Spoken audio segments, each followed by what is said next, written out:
Boa tarde, pessoal do Instagram. Estamos começando aqui a nossa live, onde vamos ter uma discussão de casos clínicos. Estou eu, a doutora Tatiana, também já está acessando aqui o nosso Instagram. No YouTube a gente já está ao vivo. E no YouTube eu recomendo acompanhar lá no YouTube, porque no YouTube vai ter a transmissão do vídeo e dos slides, dos exames de imagem. Quem não conseguir, por aqui vai dar para ouvir. E eventualmente eu vou tentar fazer alguma coisa com a câmera para poder mostrar para vocês, tá bom? Então vamos ver. Deixa a Tatiana conectar aqui que a gente já começa. Aceitar. Aceitei.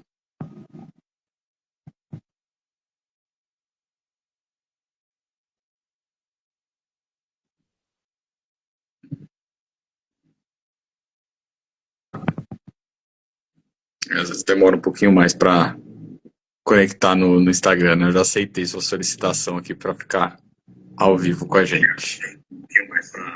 Não, e o vídeo também atrasa um pouquinho, né? Também tem um pouquinho do atraso.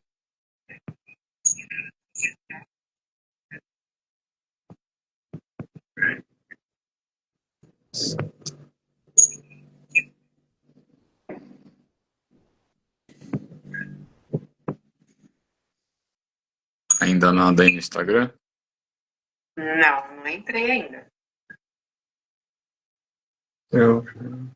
Não pode participar. Deu alguma coisa que você não pôde participar aí.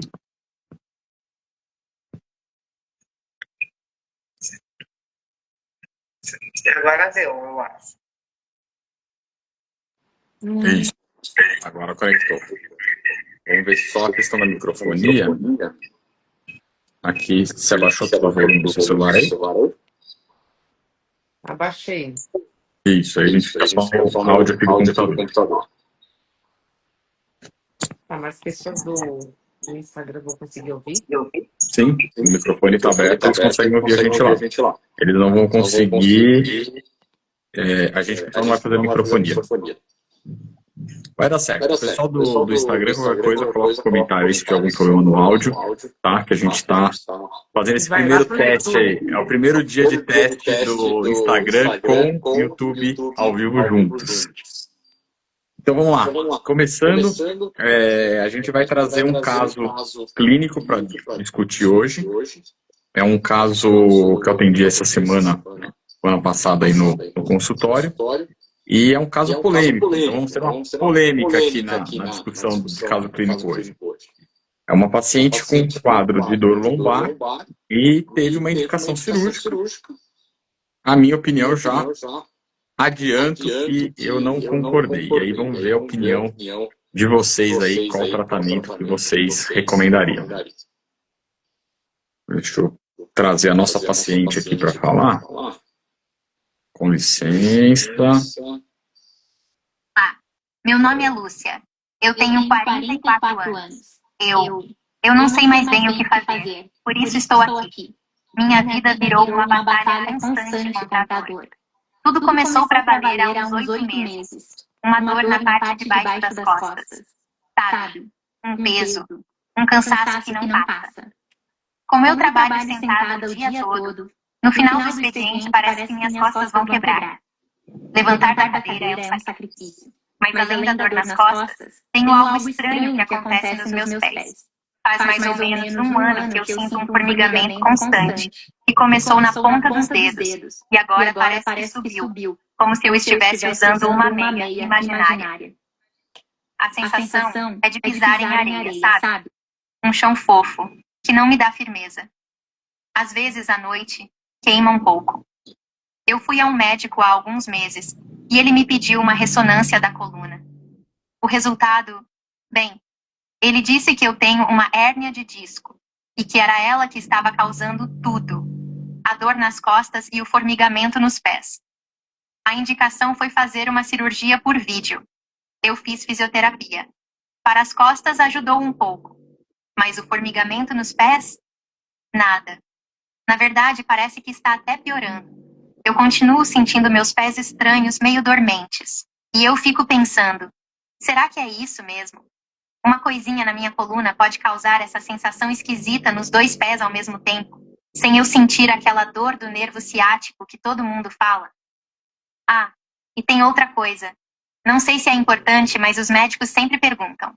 Eu tenho diabetes há uns 10 anos, e meu açúcar não anda muito controlado. Também tenho pressão alta, mas essa eu controlo bem com remédio. Então, aqui estou eu, com dor nas costas, com os pés formigando e principalmente muito confusa.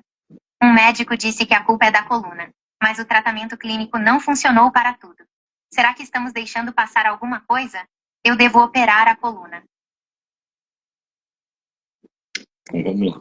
Bom, o final é uma pergunta, tá? Ela falou meio no sentido de afirmação, mas será que eu devo operar a coluna? Então, como ela recapitulou no final, uma paciente com diabetes, um diabetes ali não muito controlado, sentindo esse formigamento em pés, bilateral, e um quadro de dor lombar, uma lombalgia refratária, com uma irradiação mais para a região de nádegas, mas sem uma irradiação ciática. Antes de falar mais do caso, eu vou só colocar para vocês o laudo da ressonância. Então, dos pontos principais aqui que a gente tem no laudo,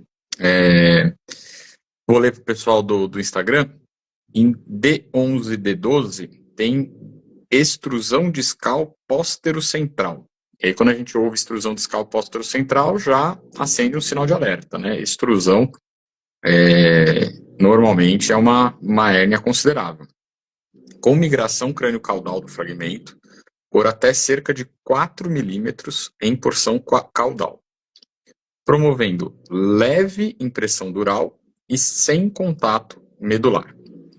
L3 e L4 tem um leve abaulamento simétrico que toca a face do saco dural sem conflitos radiculares. E colocou como 4-1, mas deve ser 5-1, abaulamento discal difuso posterior simétrico também, que toca a gordura epidural anterior, se aproximando, tocando levemente as raízes emergentes foraminais, bilateralmente. E as articulações interfacetárias, hipertrofia interfacetária de L4 a S1. Então, esse é o laudo. E aí vamos para a discussão, né?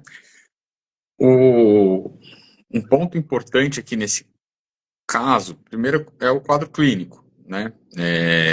Não trouxe o exame físico, mas já trazendo para vocês o exame físico.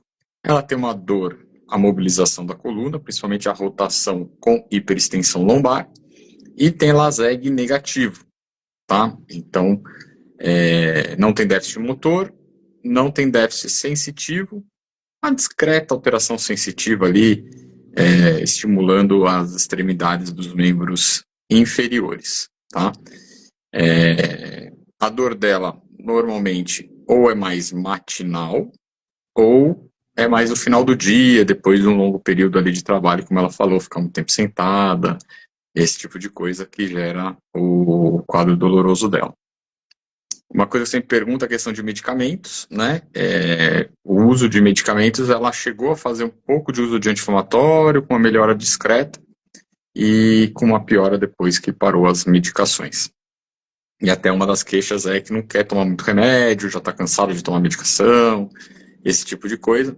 E a medicação que ela está fazendo uso já faz tempo é pregabalina, 75 miligramas de 12 em 12 horas, e um antidepressivo, o duloxetina, 30 miligramas pela manhã.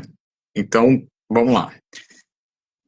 Minha hipótese diagnóstica aqui é uma dor lombar, uma lombalgia mecânica, né? Uma lombalgia principalmente pela questão facetária. Então, quando a gente vê o laudo, eu sei que o laudo de extrusão discal normalmente é um laudo que preocupa, né? Porque é uma hérnia de disco extrusa, então o fragmento foi, né, para fora do disco ali.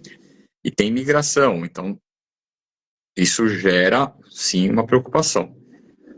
Porém, quando você continua lendo o laudo, você vê que tem uma leve impressão dural. Então, só tem um leve contato ali na dura mater e não tem contato medular. Nesse nível, 11 e 12, a gente tem medula presente. Então, é importante a gente ver se tem mielopatia ou não. No caso, não tem. E os outras protusões são leves desabalamentos e sem conflitos radiculares. Então, quando a gente vê isso, a gente vê que esses desabalamentos e essa extrusão discal são informações que trazem que não está tendo comprometimento neurológico. O exame clínico dela com LASEG negativo, sem déficit motor, não tem nenhum sinal ali que mostre uma alteração neurológica, um comprometimento de uma raiz, de um dermátomo, de alguma coisa para a gente pensar num tratamento mais cirúrgico. E a parte mais importante foi a parte que não foi tão valorizada ali, né, com relação ao laudo, que são nas articulações interfacetárias ter uma hipertrofia interfacetária, então uma artrose com hipertrofia nas facetas desde L4 até S1. E quando você olha na imagem, tem ali um pouco de líquido facetário. Aqui eu trouxe para vocês a imagem da hérnia, né?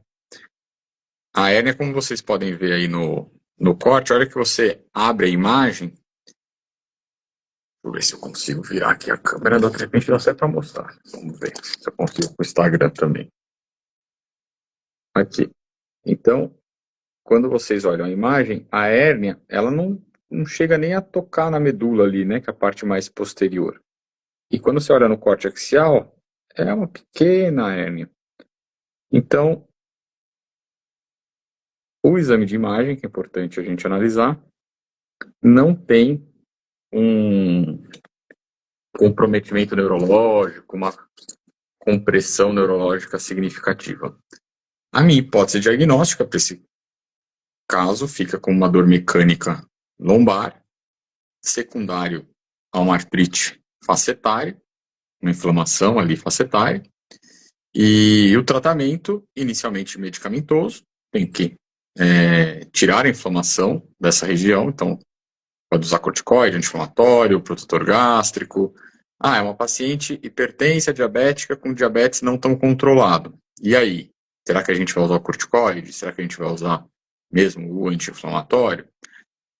Fica um pouco complicado, ainda mais que ela está com esse mau controle do diabetes. Então aqui é importante conversar com essa paciente para ela ajustar ali. Se você é clínico, já puder manejar isso, já maneja. Se você já é mais da parte cirúrgica, ortopédica, a gente precisa de um auxílio clínico para ajustar a parte de glicemia dela, a parte do diabetes, ver a função renal, para ver o quanto a gente consegue fazer aqui de corticoide ou não nela. Dá para fazer pequenas doses? Dá. Né? Talvez até um dos colegas que atendeu, acho que num pronto atendimento, essa paciente, tenha pensado nisso. Fez ali um pequeno período de 5 dias, baixa dose de anti-inflamatório e corticoide, que deu uma melhorada, mas não resolveu. E uma outra opção, né, se tiver ali bem complicado para ajustar a parte glicêmica, se a parte clínica estiver bastante complicada, é optar por uma infiltração. Então, fazer uma infiltração facetária, colocar ali corticoide de depósito, que vai ter menos efeito sistêmico, anestésico, que vai dar uma anestesia ali na região facetária dela, né? E isso vai trazer uma melhora, um alívio da dor, temporário, sim, mas é o período que a gente consegue aproveitar para reabilitação, porque essa paciente ela não está conseguindo fazer a reabilitação, porque ela sente dor. Se ela sente dor, na fisioterapia, ela não consegue fazer fisioterapia. E pensando em dor mecânica lombar, o que vai ter um efeito benéfico de longo prazo é uma fisioterapia, uma reabilitação feita de forma adequada, né? Mas e o formigamento nos pés? Bom, quem é clínico, quem vive a doença do diabetes, já imagina que provavelmente é polineuropatia diabética, né? Não é o quadro típico de uma ciatalgia, alguma coisa que tem uma compressão, às vezes, de estenose de canal, né? Para dar uma ciatalgia bilateral, teria que ser uma hérnia com uma estenose de canal. O que não é o caso pelo exame de imagem, e também não é pelo quadro clínico, né, porque é um formigamento mais distal. Então, provavelmente ela tem uma polineuropatia diabética, e aí o exame de escolha, que é o exame que eu solicitei, foi o exame de eletroneuromiografia. Até fiz uma brincadeira de uma aposta, falei, ó, vamos ver o que vai vir na sua eletroneuromiografia. Se vier a polineuropatia diabética, eu tô certo. Se vier uma mielopatia, uma questão da compressão lá em D11 e D12, aí é a outra questão que está dando problema, mas pela imagem, logicamente, que não deve ser um problema, aquela extrusão discal que é muito pequena. E é isso. Vamos Aí ver. você falou então o tratamento aí, né, da coluna, mas o problema do formigamento dela. Porque a gente vai continuar tendo esse formigamento aí. Ela já tem uma dose de pregabalina aí de 150 miligramas e uma doloxetina de 30, né? Discutir um pouquinho aí quais são os tratamentos da neuropatia periférica. Diabética, né?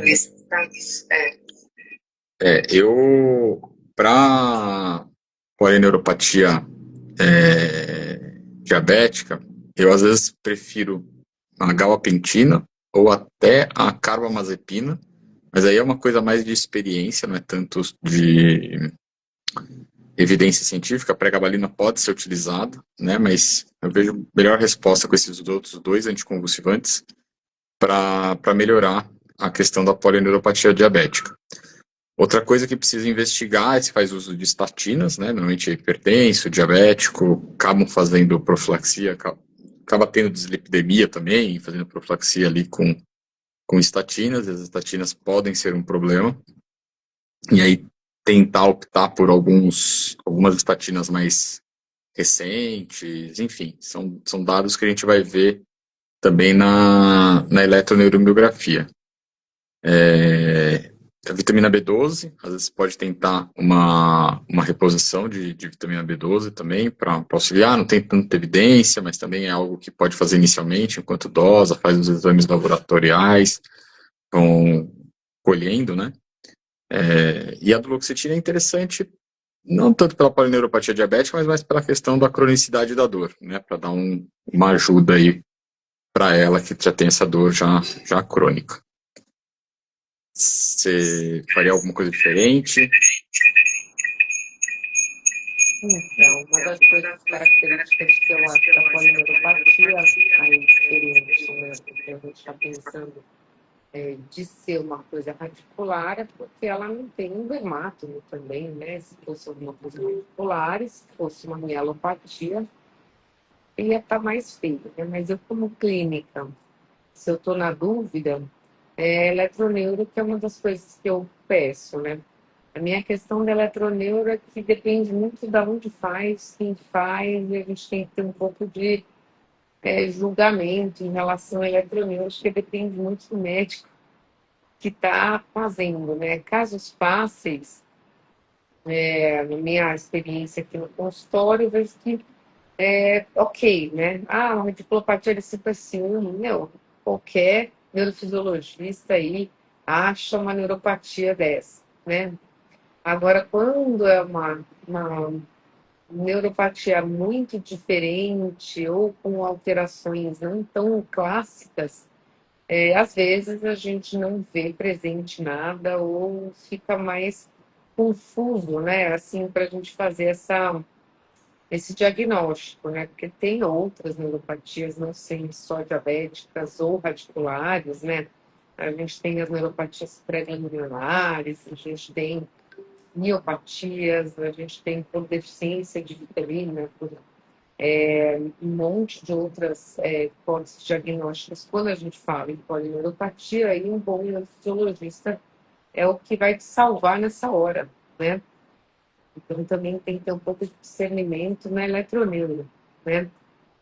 E ver a imagem também acho que para o clínico é uma coisa interessante, né? A gente aprender um pouquinho para a gente não confiar tanto no laudo, né? Porque o cirurgião olha muito a imagem, porque tem o costume da anatomia e etc.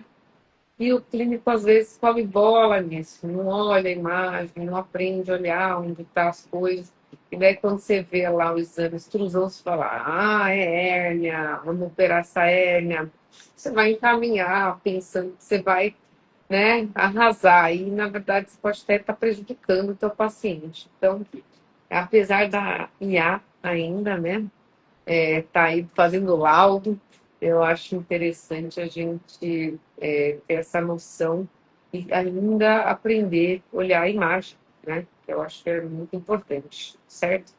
E a dose dos medicamentos dela também acho que está tudo muito baixa, né? A gente pode escalonar a pregabalina, a duloxetina, pode mudar a pregabalina porque o efeito não está tão importante. Aí a questão dela, não sei se ela tem efeito colateral, tocar para GABA, para carbamazepina, que você falou, e titulando de uma maneira melhor esses medicamentos. A minha sensação, às vezes, é que as pessoas têm medo de aumentar esses remédios, né? E chega lá, tem paciente vem com 75 e fala, não funcionou. Não funcionou mesmo. Né? Então, a gente tem que saber também a dose das medicações em termos de eficácia também. Não dá para subir tudo de uma vez, se já dá 300 miligramas de pregabalina de uma vez para um paciente que ele não vai tolerar. Mas esse acompanhamento para ir subindo, né, é importante.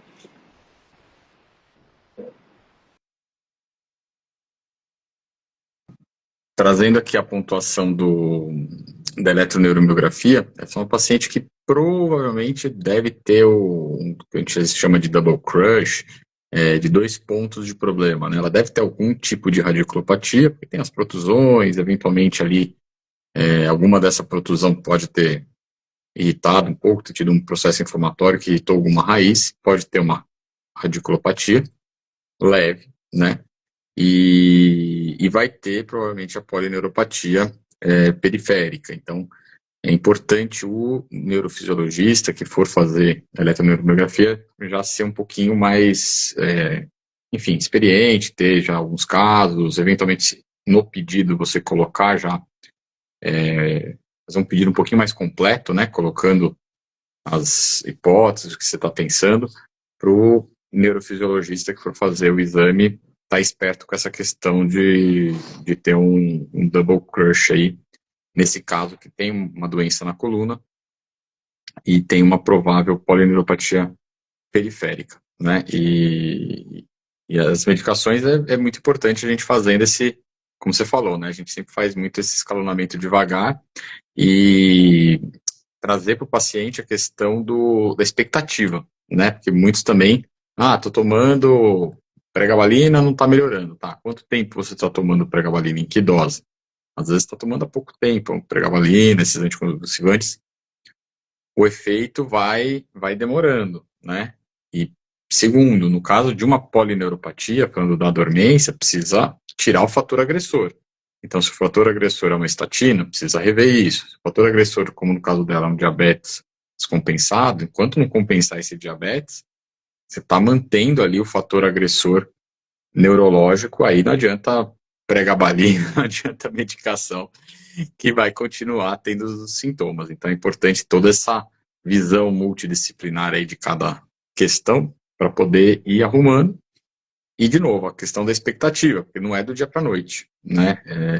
Não vai ser uma dose ali de algum antidiabético, de alguma medicação, uma metformina, que já vai regularizar o diabetes e já vai regularizar tudo isso.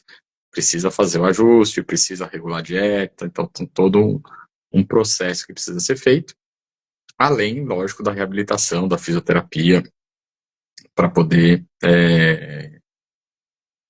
prolongar a melhora aí da dor lombar. Na questão infiltração, lembrar que a infiltração também, né? Não adianta só fazer infiltração e some. Não, você precisa ter um segmento, e eu sempre falo que você precisa saber analisar o resultado da infiltração.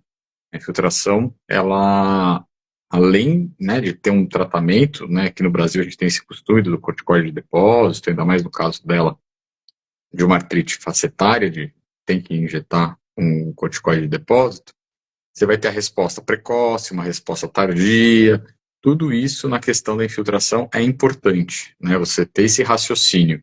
Isso é uma coisa que a gente discute muito lá no no Instituto, no DOR 360, a gente sempre está discutindo isso. Temos a nossa aula de infiltração lá, que é para discutir justamente esses pontos na infiltração, o raciocínio que você vai ter, que resultado esperar, resultado inicial, resultado mais tardio, quanto tempo, para você alinhar isso com o paciente. Às vezes tem paciente que às vezes faz o procedimento de infiltração e acha que aquilo já vai resolver e vai resolver para sempre, né? E não é bem assim. Então precisa fazer, melhorou a dor, precisa otimizar a reabilitação, fisioterapia, para isso durar por mais tempo.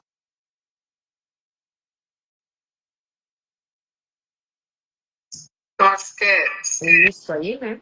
Que a gente tem para dizer sobre esse caso. São casos complexos, de difícil diagnóstico às vezes, a gente fica na dúvida, né, do que fazer, de como iniciar o tratamento, se a gente está comendo bola, se é coluna, se é periférico, então tudo isso aí faz parte do dia a dia aí do consultório, né?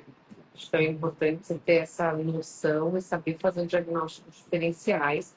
E acho que isso faz diferença aí no consultório no dia a dia, certo?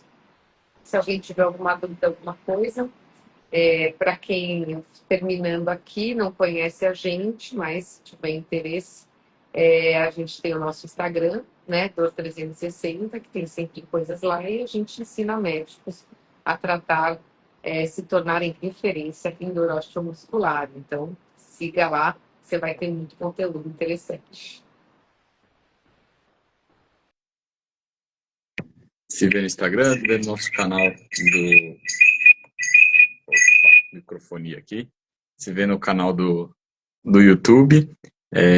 Dúvidas, podem mandar para a gente no direct, a gente vai discutindo artigos também, enfim, a gente tem criando bastante conteúdo aí para os colegas que querem ser referência nessa área da dor, que é uma área que para a gente é bem apaixonante e quando a gente vai tratando, vai tendo os resultados, é muito satisfatório. É isso. Boa tarde, então, pessoal. Tchau, tchau, boa tarde para todo mundo.